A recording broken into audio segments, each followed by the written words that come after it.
नमस्कार, आदाब। मैं हूं इरफान और आप सुन रहे हैं लिसन विद इरफान। और इन दिनों मैं आपके लिए पढ़ रहा हूं बलराज साहनी की फिल्मी आत्मकथा। मूल किताब में यह आत्मकथा 2 हिस्सों में यानी पहला दौर और दूसरा दौर नाम से है। पहला दौर 11 पार्ट्स में है और दूसरा दौर 8 पार्ट्स में। पार्ट 14।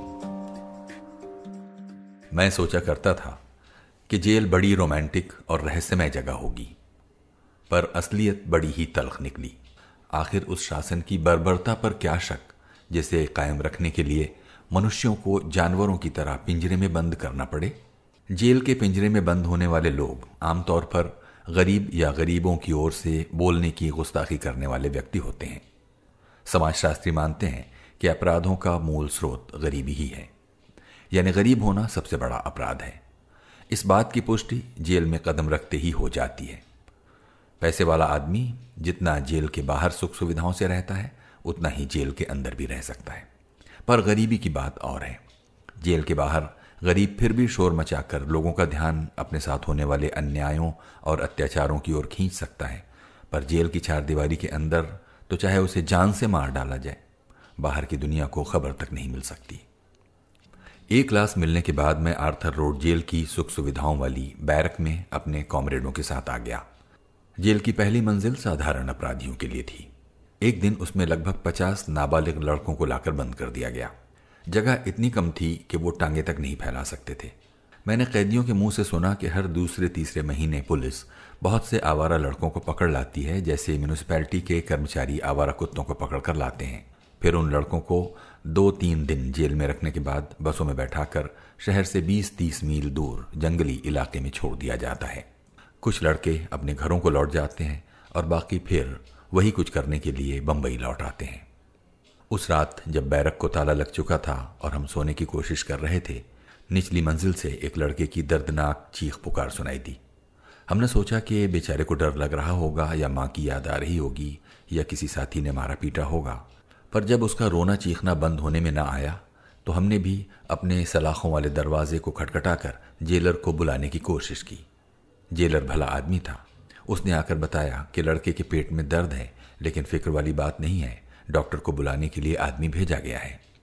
हमने कुछ देर प्रतीक्षा की। आखिर चीखें बंद हो गईं। हमने सोचा कि डॉक्टर आ गया होगा, उसने लड़के को दवाई दे दी होगी और वो ठीक हो गया होगा। अगले दिन पता लगा कि लड़का रात ही में मर गया था। उसका अपेंडिक्स फट गया था। डॉक्टर नहीं आया था। शनिवार की रात थी वो और डॉक्टर सिनेमा देखने गया हुआ था। जेलर ने किसी दूसरे डॉक्टर को बुलाने की या तो जरूरत नहीं समझी या फिर उसे अधिकार नहीं था। एक दिन जेलर ने मुझे अपने दफ्तर में बुला भेजा। वहां के आसिफ बैठे हुए थे। मुझे देखते ही दोनों जोर से हंस पड़े। मैं उनकी हंसी का कारण समझ गया। अब जेलर को पता लग गया था कि उन्होंने मुझे पहले कहां देखा था। के आसिफ पुलिस कमिश्नर से एक अजीब ऑर्डर लेकर आए थे। जिस दिन स्टूडियो में मेरी जरूरत पड़े, मुझे पुलिस की हिरासत से वहां से जाने की इजाजत मिल जाया करेगी। एक क्लास ने पहले ही जेल की जिंदगी सुखद बना दी थी। इस ऑर्डर ने तो जैसे मुझे सुरखाब के पर ही लगा दिए। कैदी की सबसे बड़ी लालसा बाहर की दुनिया को देखने की होती है। हमारी बैरक के बाहर बरामदे की ऊंची दीवार पर चढ़कर दूर सड़क पर आती जाती बसें, डबल डेकर बसों की ऊपरी मंजिलें देखी जा सकती थी। बस इतना कुछ देखने के लिए हम बारी बारी से दीवार पर चढ़ने की प्रतीक्षा किया करते थे।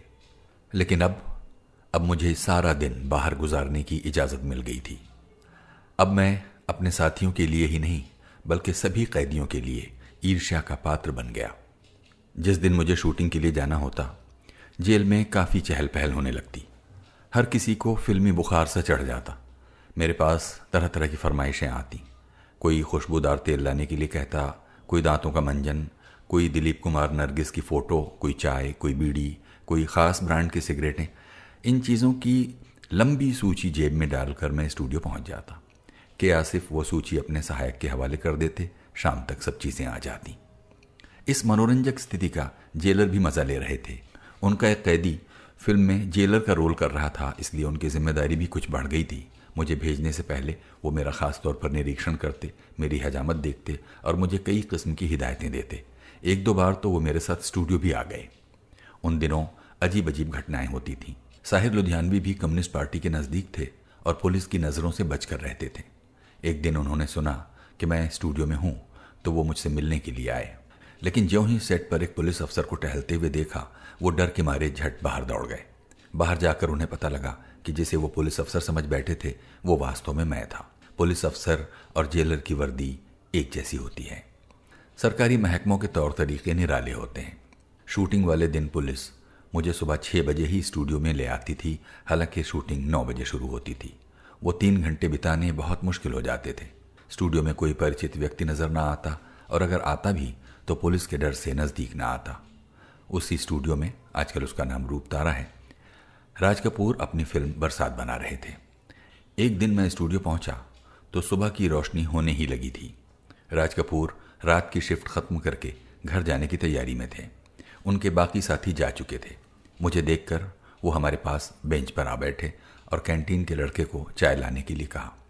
पहले पहले मैं समझा कि उन्होंने ये हमदर्दी के तौर पर किया है, पर बाद में उनकी बातों से पता लगा कि वो हमदर्दी देने नहीं बल्कि लेने आए थे। उन्हें इस बात का कोई पता नहीं था कि मैं कहाँ से आ रहा था और मेरे साथी कौन थे। मेरे साथ एक पुलिस इंस्पेक्टर और 2 सिपाही स्टूडियो आते थे, जिन्होंने वर्दियों के बजाय सादे कपड़े पहने होते थे। राज कपूर का ख्याल था कि हम रात भर उनकी शूटिंग देखते रहे थे।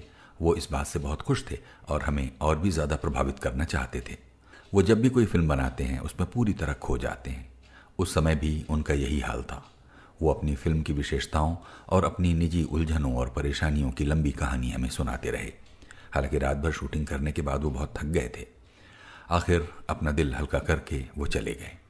उन्होंने मुझसे एक भी सवाल नहीं पूछा, जबकि उस दिन मुझे खुद किसी की हमदर्दी की ज़रूरत थी। मेरी पत्नी सख्त बीमार थी और मुझे पैरोल पर छोड़ने की इजाज़त नहीं दी गई थी। मैंने बहुत ही वीरानी महसूस की। फिल्मी दुनिया में हर कोई अपने आप में लीन रहता है। उसी बात को ध्यान में रखकर अय्यूब और मेरे दूसरे दोस्त मुझे सलाह दिया करते थे कि काम न होने पर भी मुझे स्टूडियो के चक्कर लगाते रहना चाहिए ताकि मैं फिल्म निर्माताओं की नज़र में रहूं। आज मैं दावे से कह सकता हूं कि उनकी सलाह बिल्कुल ठीक थी। हमारे निर्माता और निर्देशक प्यास लगने पर ही कुआं खोदते हैं। स्टारों के हाँ कहने पर ही किसी फिल्म के बनने की योजना हरकत में आती है। क्या पता कब हाँ हो जाए। इस हाँ की सूचना मिलते ही स्टूडियो में निर्माता का दफ्तर एक दरबार का रूप धारण कर लेता है। झटपट किस्मतों के फैसले होने शुरू हो जाते हैं। छोटे मोटे रोल के लिए उस समय जो भी मुर्गा अहाते में गर्दन उठाए घूम रहा हो फिट हो जाता है। एक बात और, फिल्म लाइन में सभी एक दूसरे का बुरा सोचते हैं। ऊपर से तो वो बेहद प्यार मोहब्बत से पेश आते हैं, पर मन में दूसरे की पूरी और हमेशा के लिए तबाही की कामना करते हैं। जो व्यक्ति उनकी नज़र से दूर हो जाए वो समझते हैं कि वो ख़त्म हो गया है। इससे उन्हें खुशी और तसल्ली मिलती है। फिल्मों में सफल होने की एक शर्त यह भी है कि दोस्तों और साथियों को ये खुशी और तसल्ली प्राप्त न होने दी जाए। उन दिनों मैं ये नहीं मानता था। मोटरसाइकिल होने पर भी बिना किसी काम से स्टूडियो के चक्कर लगाना मुझे पसंद नहीं था। मेरे लिए ये भूलना मुश्किल था कि मैं लंदन से एक अच्छी खासी नौकरी छोड़कर आया हूँ और एक अमीर बाप का बेटा हूँ। कहावत है ना, रस्सी जल गई पर बल न गया। जेल यात्रा ने मुझे अपनी इस गलती का आसानी से एहसास करा दिया। अगस्त का महीना था। मूसलाधार बारिश हो रही थी। हमेशा की तरह पुलिस की मोटर मुझे लेकर स्टूडियो के फाटक पर आ पहुंची। फिर से हॉर्न बजाने पर भी लाला ने फाटक न खोला। आखिर वो बारिश में भीगता हुआ बड़े गुस्से में हमारे पास आया। ओ तुम किस किस्म का इंसान है ओए? इधर इधर इतना फजर में आकर तुम किसका वास्ता हमारी गांव में ऊँ देता है? उसने कहा। फाटक खोलो, ज्यादा बात से मतलब नहीं है, इंस्पेक्टर ने कड़क कर कहा। ओ कैसे खोलेगा फाटक? आज स्टूडियो बंद है। तुम फिल्म का आदमी है फिर भी नहीं जानता नरगिस का अम्मा गुजर गया है? सुनकर मुझे सख्त सदमा हुआ, साथ ही हैरानी भी। अभी 2 हफ्ते पहले मैंने जद्दन बाई को अच्छी भली हालत में देखा था। वो सिर्फ इंडस्ट्री की सबसे बड़ी स्टार की माँ ही नहीं थी, खुद भी एक महान कलाकार और महान व्यक्तित्व वाली महिला थी, जैसी महिला मैंने शायद ही कोई और देखी होगी। जब भी मेरी शूटिंग होती वो स्टूडियो में आती। उन्हें बहुत गहरी हमदर्दी थी मेरे साथ और प्रगतिशील विचारधारा थी उनकी। किसी न किसी बहाने वो मेरी पत्नी और बच्चों को भी स्टूडियो में बुला लेती थीं और मेकअप रूम में या कहीं और हमारी मुलाकात करा देती थीं। उस दिन अचानक उनकी मौत की खबर सुनकर मैं भौचक्का रह गया। रात को दिल की हरकत बंद हो जाने से उनकी मौत हो गई थी। इंस्पेक्टर ने ड्राइवर को निर्लिप्त भाव से वापस जेल जाने का हुक्म दे दिया। मेरा दिल और भी बेचैन हो उठा। इतने इंतज़ार के बाद आज़ादी का एक दिन नसीब हुआ था। बच्चों से मिलने, तोश का हाल चाल मालूम करने और दूसरी कई किस्म की आशाएं दिल में लेकर मैं जेल में से निकला था। दोस्तों साथियों की फरमाइशें अलग थीं। इस प्रकार निराश लौट जाना मेरे लिए असह्य था। मैंने इंस्पेक्टर को बम्बई की ज़बान में मस्का लगाना शुरू किया। मैंने उसे बताया कि जद्दन बाई फिल्म और संगीत की दुनिया में कितनी बड़ी हस्ती थी। वो सिर्फ नरगिस की माँ ही नहीं, खुद भी एक महान कलाकार रह चुकी थी। उनके परिवार से मेरा बहुत गहरा संबंध था। क्या मुझे 2 मिनट के लिए भी उनके यहाँ जाकर शोक करने की इजाज़त नहीं मिल सकती? नहीं, मुझे जो हुक्म है उसी के मुताबिक चलना है। शूटिंग नहीं है तो इसका मतलब है सीधे वापस जेल जाना। पर 2 मिनट देर से गए तो क्या फ़र्क पड़ जाएगा? मैं सिर्फ अपने ही नहीं, आपके भी फायदे की बात कर रहा हूँ। आपको पता है कि फिल्म स्टारों का कितना बड़ा जमघट लगा होगा उनके घर में।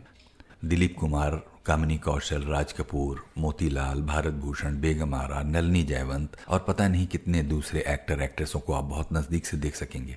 अगर चाहेंगे तो मैं उनके साथ आपको मिला भी दूंगा। बस 5 मिनट अफसोस करके हम चल देंगे। नहीं, आप कम्युनिस्ट लोगों का कोई भरोसा नहीं है कि भीड़ में कब कहीं खिसक जाएं और मुझे नौकरी से ही हाथ धोना पड़े। पर मैंने देखा कि उसका रवैया कुछ नर्म पड़ गया था। मैंने व्यंग्य करते हुए कहा, क्यों डरते हैं? पिस्तौल आपकी जेब में है, 2 कांस्टेबल आपके साथ हैं, बेशक मुझे वहां से पकड़े रखना। आखिर वो मान गया और हम नरगिस के घर की ओर चल दिए। 3 महीने हो गए थे मुझे समुद्र का नज़ारा देखे हुए। चर्च गेट का मोड़ मोड़कर मैरीन ड्राइव की तरफ जाने पर जब मैंने बबर शेर की तरह उन्मत्त बनी उछलती हुई लहरों को देखा तो मन बेचैन हो उठा। उस कैद की हालत में मैं समुद्र की असीम सुंदरता का और भी आनंद ले रहा था। हजरत खिज्र गर शहीद न हो, लुत्फ़ उम्रे दराज क्या जाने। नरगिस के घर में अफसोस करने वाले लोगों की जैसे बाढ़ आई हुई थी। जैसा कि मुसलमानों में रिवाज है, लोग अफसोस करते और कुछ देर बैठकर जनाजे का वक्त पूछकर उठ जाते। पर मैं था कि एक बार बैठकर उठने का नाम ही नहीं ले रहा था। और इंस्पेक्टर भी फिल्म स्टारों को देखता हुआ जैसे खो गया था। मुझे उस दिन महसूस हुआ कि मैं अपने दोस्तों साथियों की याद में से किस हद तक निकल चुका था। सब मेरी ओर ऐसे देख रहे थे जैसे कोई मुर्दा कब्र में से निकल कर आ गया हो। सिर्फ दुर्गा खोटे ने मेरे पास आकर मुझसे बात की, लेकिन मेरे जेल में होने का उन्हें भी कुछ पता नहीं था। ज़रूरत सिखाती है।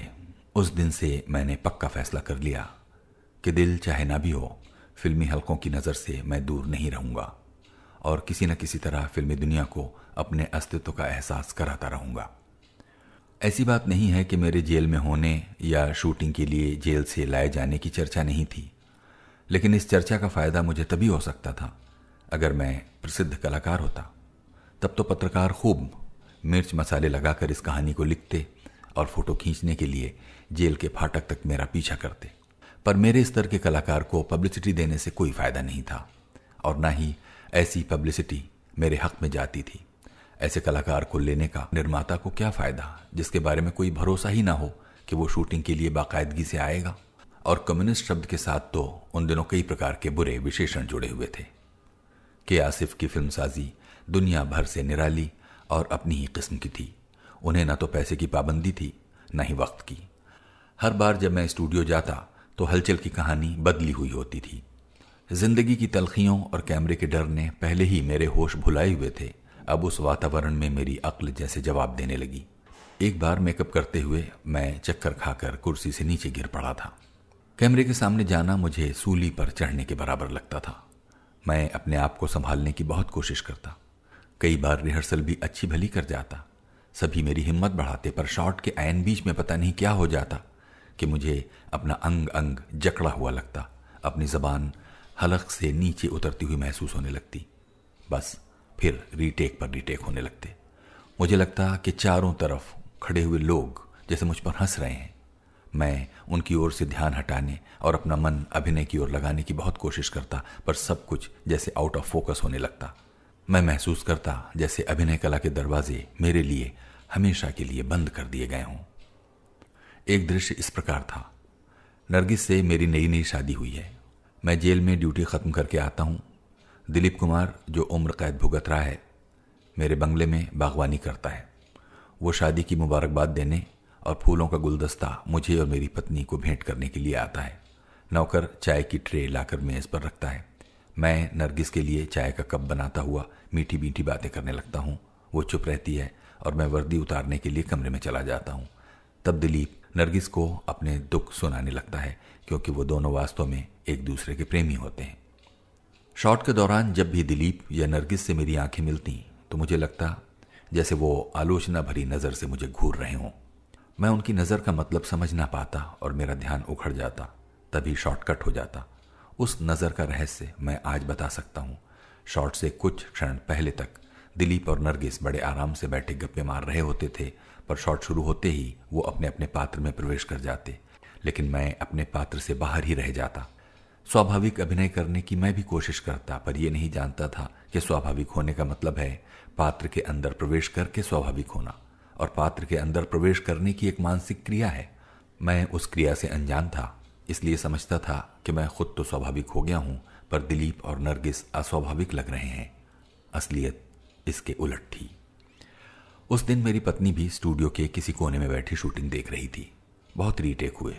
मैं चाय बनाते समय अपने संवाद भूल जाता या संवाद बोलते समय चाय बनाना भूल जाता। बहुत दुर्गति हुई मेरी। आखिर ओझा और आसिफ ने किसी न किसी तरह खींच तान कर वो दृश्य पूरा किया। मेरा काम खत्म हुआ तो दिलीप और नरगिस के संवाद शुरू हुए। मैं इप्टा का 30 बार खां, जो फिल्म अभिनेताओं को किसी गिनती में ही नहीं लाता था, तब पहली बार आदर और नम्रता के साथ उनकी कला की कीमत पा रहा था। मुझे लग रहा था कि मैंने खुद कला की उस सीढ़ी के पहले डंडे पर भी अभी पांव नहीं रखा था। उस दिन मुझे बहुत जबरदस्त धक्का लगा। मेरी पत्नी नई नई इंग्लैंड से आई थी। सिग्नलमैन दूली की रिहर्सलों के दौरान उसने मुझे डिक्टेटरों की तरह अभिनेताओं से पेश आने से रोका। निर्देशक का काम कलाकार को कठपुतली की तरह नचाना नहीं है, उसने कहा था। कलाकार की हरकतें उसके अपने अंदर से निकलनी चाहिए, उसकी अपनी कल्पना में से। और उसने स्तानिस्लावस्की का हवाला दिया था, जो मेरी नज़र में बस एक बुर्जुआ चोंचला था। मैंने पत्नी को डांट कर चुप करा दिया था। आज अपनी मूर्खता को याद करके मैं शर्म से पानी पानी हो रहा हूं। सेट के एक ओर खड़े होकर मैंने दिलीप कुमार से जैसे भिक्षा मांगते हुए कहा, कैमरे के आगे आप इतनी सहजता से कैसे काम कर लेते हैं? मुझे भी कुछ बताइए। दिलीप कुमार का जवाब मुझे आज तक याद है। कुछ दूसरों को देखकर सीखा है, कुछ दोस्तों ने मदद की है। उनके जवाब ने मुझे निराश किया। मैं उनसे सीखने के लिए इतना उत्सुक था, पर वो मुझे टाल गए थे। मेरी गाड़ी का पहिया दलदल में फंसा देखकर भी उन्होंने मेरी मदद नहीं की थी। पर आज मैं खुद यही कहता हूं। उदाहरणार्थ, कल की ही बात लीजिए। मैं समुद्र तट पर सैर कर रहा था कि कबीर बेदी मिले। उनके माता पिता से मेरी गहरी दोस्ती रह चुकी है। मैंने उनकी कुशलता पूछी। कुछ बातों के बाद कबीर बेदी ने कहा, मुझे राज खोसला के साथ काम करने में बड़ा मजा आ रहा है। मैं खुद को अपने पात्र में ढालने के काबिल हो जाता हूं। पहले तो मैं कैमरे के सामने अपने आप में सिकुड़ा हुआ सा महसूस करता था। हाँ, राज खोसला बहुत बढ़िया डायरेक्टर है, मैंने कहा। पर आप तो हर किस्म के डायरेक्टरों के साथ काम कर चुके हैं बलराज जी। अगर डायरेक्टर अच्छा ना हो तो फिर आप खुद को पात्र में किस प्रकार ढाल लेते हैं? हाँ, डायरेक्टर अच्छा ना हो तो जान मुश्किल में फंस जाती है, मैंने बात खत्म करने के अंदाज में कहा। कबीर ने सोचा होगा कि मैं बात टाल गया हूं, पर मैं क्या करता। कला के बारे में बात करना सुई के छेद में से हाथी को निकालने जैसी बात है। जज्बे बेअख्तियारे शौक देखा चाहिए, दामने शमशीर से बाहर है दम शमशीर का। आखिर 6 महीने की कैद काटकर मैं शारीरिक और मानसिक दोनों तरह से थका हारा हुआ बाहर आया। जिन परिस्थितियों में मैं जेल से रिहा हुआ, उनका जिक्र करने की यहां जरूरत नहीं है। बस इतना कहना काफी है कि मैं इप्टा के नाटक परिवार से भी टूट गया था, जो अजनबी शहर में मेरा एकमात्र सहारा था। इप्टा की नजरों में मैं देशद्रोही और गद्दार बनकर जेल से निकला था। उस परिवार में अब मेरे लिए कोई जगह नहीं थी। यद्यपि मेरा मन खुद को देशद्रोही और गद्दार मानने से इनकार कर रहा था, फिर भी इसमें शक नहीं कि मेरे हौसलों और उमंगों की कमानी हमेशा के लिए टूट गई थी। मुझे ऐसा लगता था जैसे मेरा अंदर खोखला हो चुका है और मैं जवानी में ही बूढ़ा हो गया हूं। हलचल की शूटिंग मेरे जेल से बाहर आने के बाद भी जारी रही। कभी कभी लंच के समय ओझा, आसिफ, दिलीप कुमार, याकूब आदि बरामदे में कुर्सियां रखवा कर बैठ जाते और एक एक्स्ट्रा को, जिसका नाम बदरुद्दीन था, नकलें लगाने के लिए कहते। शराबी, जुआरी और सड़कों पर भीड़ इकट्ठी करके दवाइयां बेचने वाले की नकलें वो बहुत अच्छी तरह लगा लेता था। एक दिन मैंने अपने अंदर की सारी तलखी उसके सामने निकालते हुए कहा, तुम्हें यहां रोज के कितने पैसे मिलते हैं? 5 रुपए, पर उनमें से 1 रुपया सप्लायर ले जाता है। क्या इन 4 रुपयों में नकलें लगाकर दिखाने के पैसे भी शामिल हैं? नहीं जी, वो हैरानी से मेरी तरफ देखने लगा। तो फिर तुम्हें इनके सामने बंदरों की तरह हरकतें करते हुए शर्म नहीं आती? मैं जितने महीने जेल में रहा, मेरे किसी फिल्मी या गैर फिल्मी दोस्त ने मेरे परिवार की आर्थिक सहायता नहीं की थी, सो उस समय मैं अपनी तलखी बदरुद्दीन पर निकाल रहा था। आप ठीक कहते हैं साहब, पर क्या करें, बड़े लोगों को नाराज भी तो नहीं कर सकते, उसने कहा। मैं तुम्हारी काबिलियत के मुताबिक काम दिलाऊंगा, मैंने यूं ही गप हाँकी, बशर्ते कि तुम खुद अपने हुनर की कद्र करो। वो तुम्हारे इन तमाशबीनों की पहुंच के बाहर की चीज है। वही बदरुद्दीन एक्स्ट्रा बाद में जाकर कॉमेडियन जॉनी वॉकर के नाम से मशहूर हुआ।